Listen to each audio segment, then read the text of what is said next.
barën e familjes shqiptare e kanë mbajt gratë shqiptare, jo burrat.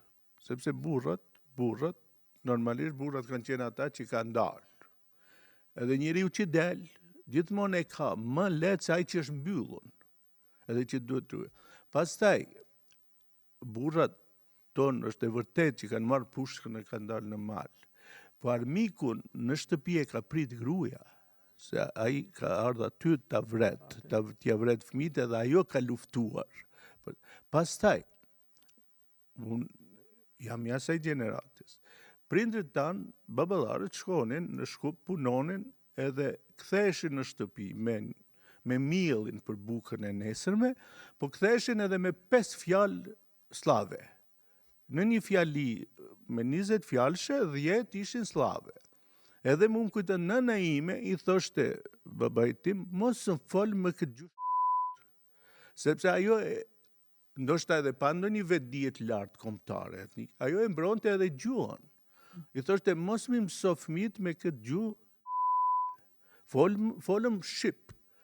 Edhe duhet, do me thënë, ato e runin gjuhën, që është shumë e rëndësishme për mbjetesën e një populli, edhe ashtu mbjetuam, edhe sikur mos ishin ato nëna, që na këndonin Shqip, ne nuk do mbetej atje asnjë shqiptar. Sikur mos ishin ato nëna që vdiqën pa mësuar asnjë gjuhë slave, nana ime vdiq, ai dinte 2-3 fjalë, maqedonisht nuk i dinte. Atje s'do do e harronim ne gjithë Shqipen.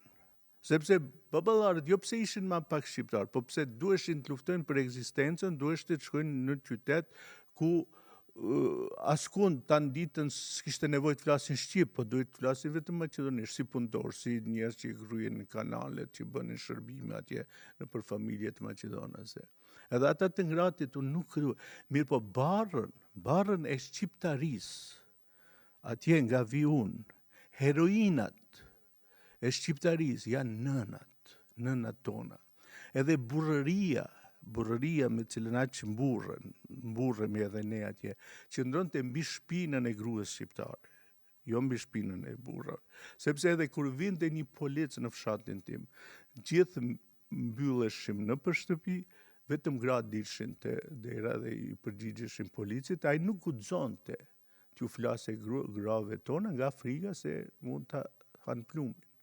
E kështu që them, këto janë ato që te unë janë vullosur në vetdijen time, edhe normalisht që ato shprehen edhe në ardhmë, ndoshta aty tash i ka të imagjinuara, ka normalisht ndërfuten në njëra tjetër realitete. Mirë po, për mua ato janë heroinat, edhe ate kam bëu qëllimisht që të ndërtoj një përmendore aty në heroinave. Nuk e kam bëu atë kështu besh. Po është unë kam dashur ta theksoj atë. Prandaj e ceka si temë se pak vrejat. Fundit. Çfarë mund të flijoj njeriu më shumë se kaq? Një jetë, ato nënat tona, atë që ju a thash edhe pak më parë, e jetuan vetëm duke rritur fëmijë, duke lindur çdo vit nga një fëmijë. Një jetë ta kalosh mbi djep. Edhe vetëm ta ushqesh, vetëm kujdesesh se ai fëmijë të jetë i ushqyer mirë, t'i japish të thithë, më koshe të rritet. Edhe mos kesh asgjë tjetër. Se sot ne kemi çdo gjë, shetisim nëpër botë, po s'u ne durojmë, themi si që shumë i kam 2 fëmijë, se ma shkatruan jetën, nuk mund të bëj karrierë, ajde do të më mjafto. Ato nana, do me thonë, me nga 5-6 fëmijë, që i rritshin, edhe që nuk ishin asgjë në jetën e vetë përpos kësaj. Përpos rritën e fëmijëve. Edhe ku mund, që ka heroizëm më të madh kombëtar se ky? Nuk ka. Cili është ai? Le të ma tregoj ndonjëri, me të vërtetë le të më thotë që them sot që ti nuk martohen, shkakja asaj që s'duhet të marrin përgjegjësi, se ajo është përgjegjësi e madhe. Ti ato fëmijë ta dish që duhet t'i mbrosh, jo vetëm t'i lindësh, po duhet edhe t'i mbrosh. Nuk është e vërtetë ajo që flitet sot që s'ka pa. Jo, ka qenë vetdia bile më e theksuar se ata duhet t'i mbrosh, duhet t'i ushqesh. Atë e ka ditë edhe baba edhe nana.